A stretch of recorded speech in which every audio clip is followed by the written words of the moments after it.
আলহামদুলিল্লাহ আলহামদুলিল্লাহ রবিল আলামিন ওয়াসসালাতু ওয়াসসালামু আলা সাইয়্যিদিল মুরসালিন ওয়া আলা আলিহি ওয়া আসহাবিহি আজমাইন।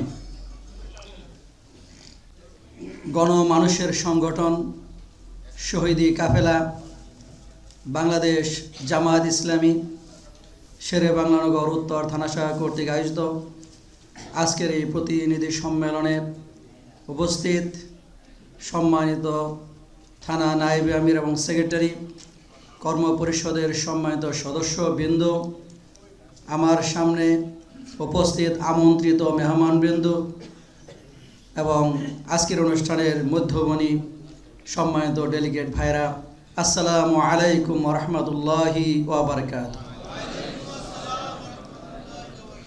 মহান মাবুদের দরবারে শুকরিয়া আদায় করছি, যার একান্ত মেহেরবানিতে একটা প্রতিকূল পরিবেশ মোকাবেলা করে স্বাধীন বাংলাদেশে আমরা আমাদের এই কার্যক্রম শুরু করার সুযোগ পেয়েছি। এজন্য আবারও শুকরিয়া আদায় করছি বলে আলহামদুলিল্লাহ। আল্লাহ রাব্বুল আলামিন কোরআনের মধ্যে ঘোষণা করেছেন, ইন্নী জাইলুন ফিল আরদে খলিফা, আমি দুনিয়াতে আমার প্রতিনিধি প্রেরণ করতে চাই। সেই প্রতিনিধির কাজটা যদি শুধুমাত্র ইবাদতের মধ্যেই সীমাবদ্ধ থাকতো, তাহলে ফেরেশতারা ছিলেন, তারা আল্লাহর নির্দেশ অনুযায়ী প্রতিনিয়ত তার ইবাদত করছেন, তার বন্দেগী করছেন। আসলে শুধুমাত্র ইবাদতের জন্যই আল্লাহ রাব্বুল আলামিন আমাদেরকে এই পৃথিবীতে প্রেরণ করেননি। তিনি প্রেরণ করেছেন এই দুনিয়ার ব্যবস্থাপনা যাতে মানুষ আল্লাহর প্রতিনিধি হিসেবে সুন্দর করে বাস্তবায়ন করতে পারে, পৃথিবীতে শান্তি শৃঙ্খলা বজায় রেখে একটা শালীন ভারসাম্যপূর্ণ জীবন ব্যবস্থা উপহার দিতে পারে। এই জন্য আল্লাহ রাব্বুল আলামিন আমাদেরকে তার প্রতিনিধির মর্যাদা দিয়েছেন। প্রিয় ভাইরা আমার, সেই প্রতিনিধি যখন নিজের অধিকার সম্পর্কে সচেতন থাকে না, সেই প্রতিনিধি যখন মানুষের অধিকার হরণ করে, সেই প্রতিনিধি যখন আল্লাহর বিধান লঙ্ঘন করে, সেই প্রতিনিধি যখন ভাইয়ের হক নষ্ট করে, বোনের অধিকার হরণ করে, সমাজে বিপর্যয় সৃষ্টি করে, বিশৃঙ্খলা সৃষ্টি করে, তখন আল্লাহ রাব্বুল আলামিন খুবই কষ্ট পান। যুগে যুগে এই মানুষগুলোকে সঠিক পথ দেখানোর জন্যে আল্লাহ রাব্বুল আলামিন অসংখ্য নবী এবং রাসূল পাঠিয়েছেন। প্রত্যেক নবী এবং রাসূল এই পৃথিবীতে এসেছেন মানুষকে হেদায়েত দেওয়ার জন্য, হেদায়েতের পথ দেখানোর জন্য। এই হেদায়েতের পথে যারা চলেছেন তারা একটি সুন্দর সমাজ বিনির্মাণ করতে সক্ষম হয়েছেন। সর্বশেষ আমাদের প্রিয় নবী হযরত মুহাম্মদ রাসূলুল্লাহ সাল্লাল্লাহু আলাইহি সাল্লাম যে সমাজে আবির্ভূত হয়েছিলেন, সেই সমাজে মানুষের কোনো অধিকার ছিল না। সেই সমাজে নারীদেরকে ভোগ্য পণ্য হিসেবে ব্যবহার করা হতো। সেখানে দাস প্রথার মাধ্যমে এক একজন হাজার হাজার দাস ক্রয় করে তাদেরকে মাঠে ঘাটে কাজ করিয়ে তাদের মাধ্যমে উপার্জন করতেন। এমন একটি বৈষম্যপূর্ণ সমাজে আল্লাহ রাব্বুল আলামিন রাসূলুল্লাহ সাল্লাল্লাহু আলাইহি ওয়াসাল্লামকে প্রেরণ করলেন এবং রাসূল সাল্লাল্লাহু আলাইহি ওয়াসাল্লাম সেই অসভ্য সমাজকে পরিবর্তন করে দিয়ে একটি সভ্য সমাজ উপহার দিলেন। রাসূল সাল্লাল্লাহু আলাইহি ওয়াসাল্লামের এই বিপ্লব সবচেয়ে বড় সামাজিক বিপ্লব ছিল।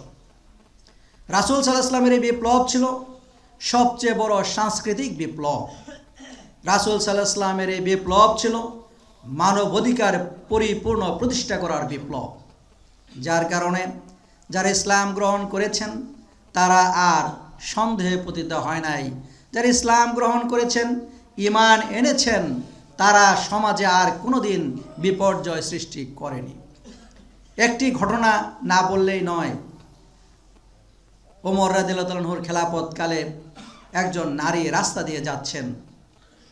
তিনি রাস্তায় একজন পুরুষকে দেখে ভয়ে জড়সড় হয়ে একদম যাইতে যাইতে ওয়ালের সাথে লেগে যাচ্ছেন। তখন ওই পুরুষটি বুঝতে পেরেছেন এই নারী সেই জাহিলি যুগের অবস্থায় আমাদেরকে ভয় পাচ্ছে। তিনি সালাম দিয়ে বললেন, হে বোন, আমি তো মুসলমান, তুমি নীরবে, তুমি নির্ভয়ে তোমার গতিপথ দিয়ে তুমি চলে যেতে পারো, তোমার সম্ভ্রম হানি হওয়ার কোনো সম্ভাবনা নেই। আল্লাহু আকবার।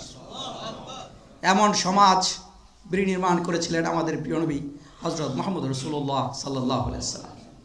কিন্তু আমরা কি দেখলাম? ঢাকা বিশ্ববিদ্যালয়ে বাঁধনের কাপড় হরণ, বস্ত্র হরণের ইতিহাস আমরা দেখেছি। 90% মুসলমানের দেশে কেন আমাদের এটা দেখতে হবে? এজন্যই বিগত 53টি বছর আমাদের দেশের উপরে সাংস্কৃতিক আগ্রাসন চালানো হয়েছে। আমাদেরকে ইসলাম ভুলিয়ে দেওয়ার জন্য পরিকল্পনা করা হয়েছে। নিন্দনীয় ঘৃণীয় কর্মসূচি গ্রহণ করে আমাদেরকে ইসলামী জীবন বিধান বাস্তবায়নের ক্ষেত্রে বাধার সৃষ্টি করা হয়েছে। নির্ভয়ে মসজিদে গিয়ে ইবাদত করার পরিবেশেও বিঘ্ন সৃষ্টি করা হয়েছে। প্রিয় ভাইরা, ইমাম সাহেব তার মিম্বারে দাঁড়িয়ে হকের পক্ষে কথা বলতে পারতেন না।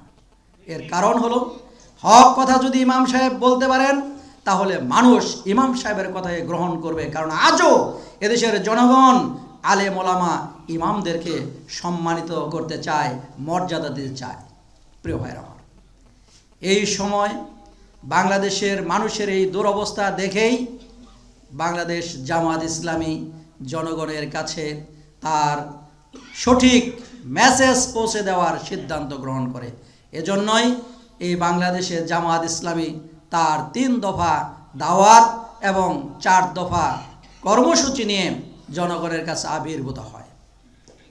কিন্তু বিগত সময়গুলোতে জামাত ইসলামীর নেতৃবৃন্দের বিরুদ্ধে মিথ্যা অপবাদ দিয়ে এদেশের মানুষকে ধোঁকা দিয়ে প্রতারণা করে ইসলাম বিদ্বেষী মনোভাব এদেশের মানুষের মধ্যে জাগ্রত করার জন্য তারা প্রতিনিয়তই চেষ্টা করে যাচ্ছে।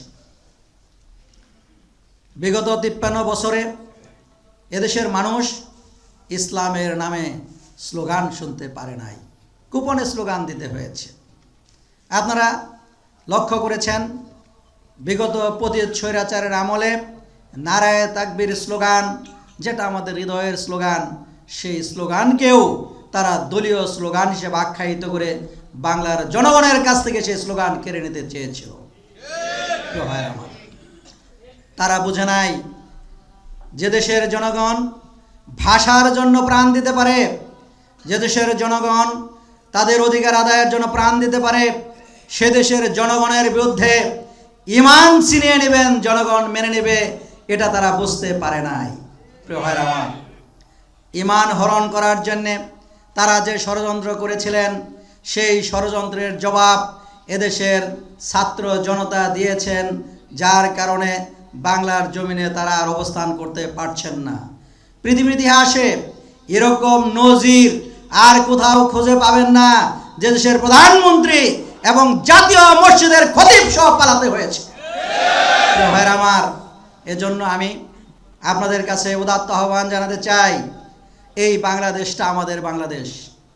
এই বাংলাদেশ 90% মুসলমানের বাংলাদেশ। এই বাংলাদেশে ভিন্ন ধর্মাবলম্বী যারা বসবাস করছে, তারা আমাদের জন্য হচ্ছে আমানত স্বরূপ। সুতরাং আমরা জেনে বুঝে অন্যায়ভাবে কোনো ইসলাম বিরোধী শক্তি যাই বলুক না কেন, আমরা কোনোভাবেই ভিন্ন ধর্মীদের কোনো অধিকার হরণ করব না। আমাদের দায়িত্ব হচ্ছে তাদের কাছে হকের দাওয়াত পৌঁছানো, তাদের কাছে হেদায়েতের আলো পৌঁছানোর চেষ্টা করা। অথচ আজকে যারা তাদের পক্ষে কথা বলছেন, আপনারা খোঁজ দিলে দেখতে পারবেন তাদের সম্পদ লুণ্ঠন এবং তাদের ইজ্জত চরিত্র হরণের কাজটি ওই দলগুলোই করেছে।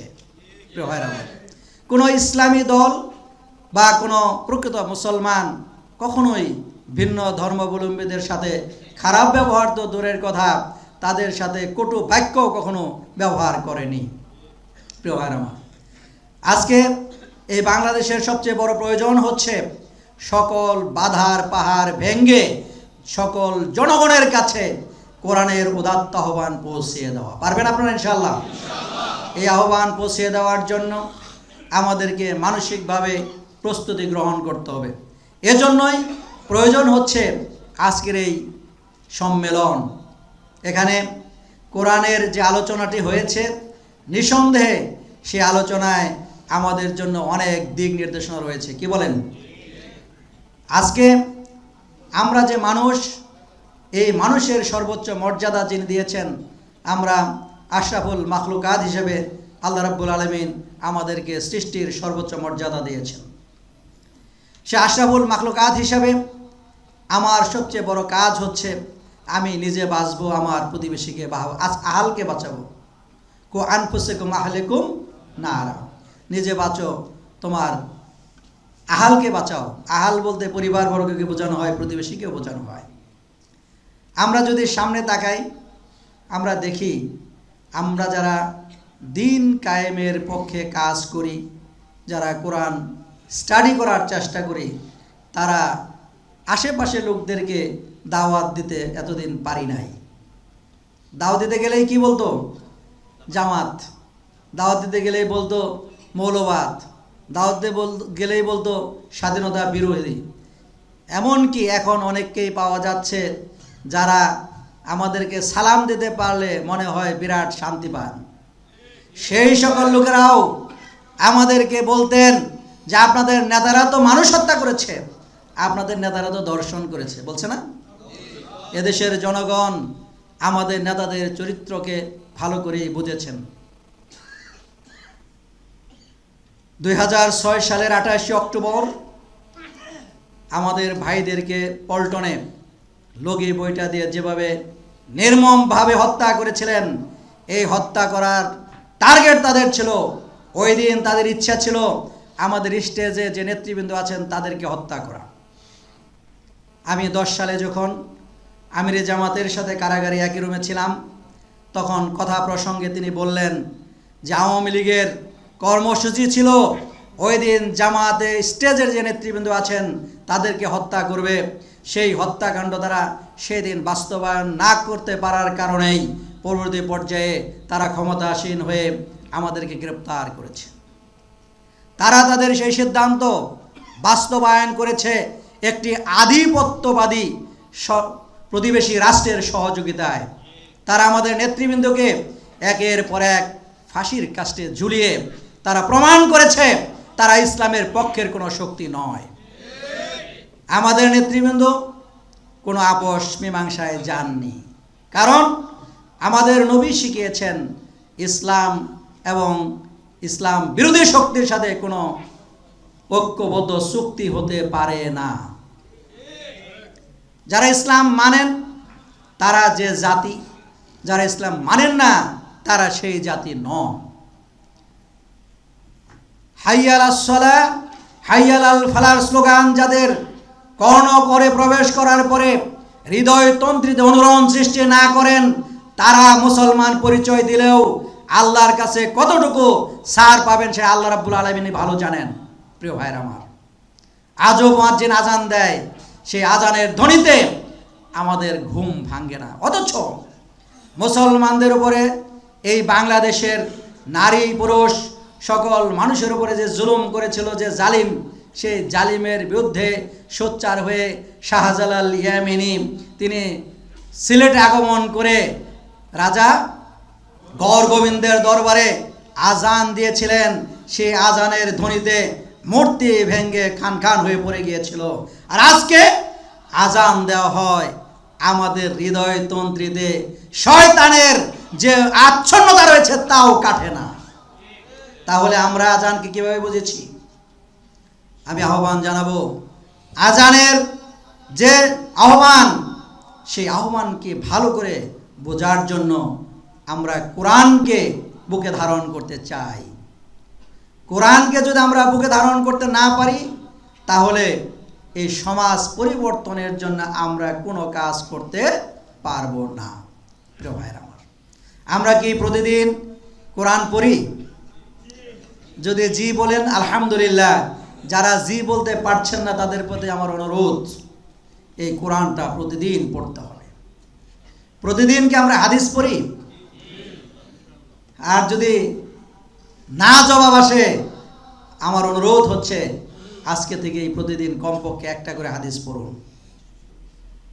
ইসলামী জীবন বিধানকে যদি ভালো করে জানতে হয় তাহলে ইসলামী সাহিত্য পড়ার প্রতি আমাদেরকে মনোযোগী হতে হবে।